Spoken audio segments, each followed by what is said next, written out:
Okay, here in the next section of the notes, we're going to begin talking about how to find the sum of finite arithmetic and geometric sequences. And I want to emphasize that word finite because these formulas that we learn about are only going to work if the series is finite, meaning there is a stopping point to the summation. We're going to talk later on at the end of the notes about infinite sums, but right now we are focusing just on finite arithmetic and geometric sequences. So we'll do arithmetic first.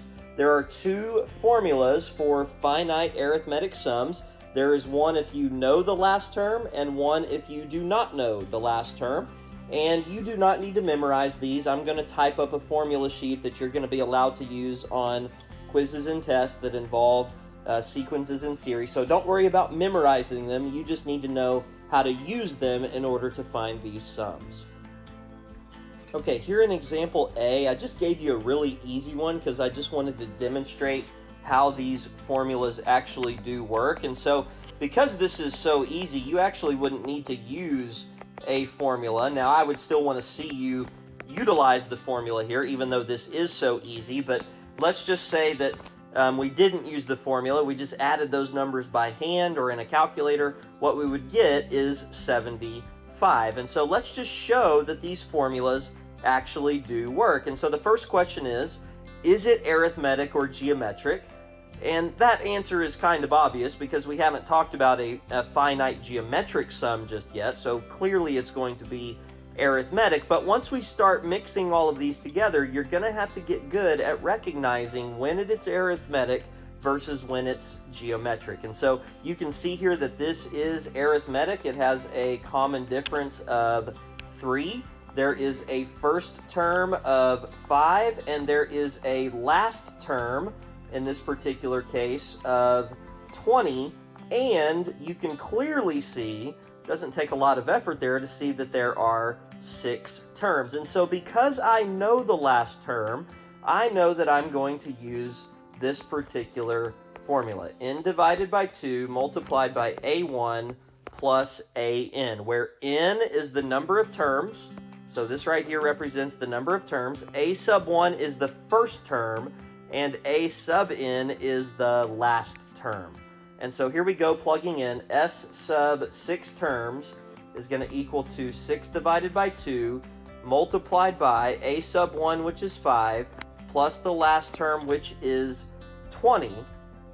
And so what you're going to end up getting here is 25 times 6, which is 150, divided by 2, which is the exact same thing that we ended up with whenever we just added it up by hand. And so I need to see the use of the formulas. Don't just try to add up all the numbers and think that that's going to be good enough. We need to see that these formulas are actually being put to use and that they work.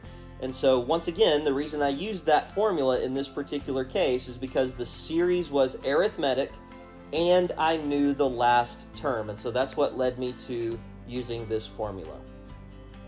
Okay, letter B is a little bit more challenging because this time I don't know how many terms there are, so I'm going to have to figure out how many terms there are. So first of all, is it arithmetic or geometric? Hopefully you can look at it and after a second be able to tell that this is arithmetic with a common difference of 6. There is a first term of -7. I also know that the last term is equal to 53. What I don't know, however, is how many terms there actually are. And I need to know that because the formula that I'm going to use here is the same one that I just used on example A, since I know the last term. And notice that in that formula is n, which represents the number of terms. And so I need to figure out how many terms there are in this particular series. And so how we're going to do that is by reverting back to our explicit formula for arithmetic sequences, which is right here. And so plugging in everything to this formula, A sub n is 53, A sub 1 is -7, plus n is what I'm looking for, so I have to leave that as a variable, multiplied by 6. And so now I'm going to go and solve this equation for n. I'm going to add -7 to both sides, or add 7 to both sides, I guess I should say. So that would give me 60 is equal to 6 times n minus 1. I'm going to divide both sides by 6 to get rid of that, which is going to give me 10 is equal to n minus 1, and so n is equal to 11. And so now I know that I'm going to be finding the sum of 11 terms. So 11 divided by 2, the first term, negative 7, plus the last term, which is 53. And from there, I'm more than happy for you to use the calculator to get the answer, and what you should end up with is 253. Okay, one more example of arithmetic finite sum. So notice this is a finite sum because I'm telling you I just want to add up the first 15 terms. Now the difference here between this and the other problems is that I don't know what the last term is. And so I'm going to use a different formula here, which says n divided by 2 and then 2an. So let me back up here. 2a1 plus n minus 1 times d. And so we have n, we have the first term, and we can figure out what the difference is. And so let's go ahead and just write a couple of things down. A sub 1 is negative 11, n is equal to 15, and then the difference, what we're adding each time, is positive 3. And so plugging this into the formula, this is going to be s sub 15, which will be 15 divided by 2, 2 times a1, which is negative 11, plus n minus 1, multiplied by the difference, which is 3. And so once again, once you have that written down on your paper, I'm more than happy for you to just pick up the calculator and type it in, and what you should end up getting, as long as I typed it in correctly, is 150.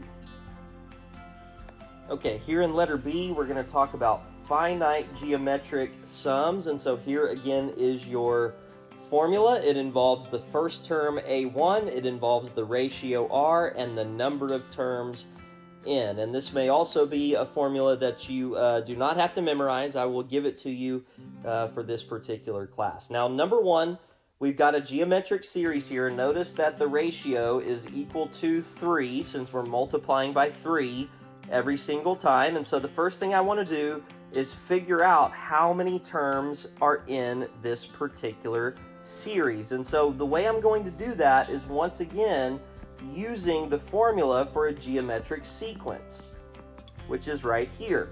Now, a sub n is the last term, so that would be 39,366 is equal to a sub 1, which is 2, multiplied by r to the n minus 1. And I want to solve this for n. And so the first thing I'm going to do is I'm going to isolate the exponential expression, which is to divide by 2.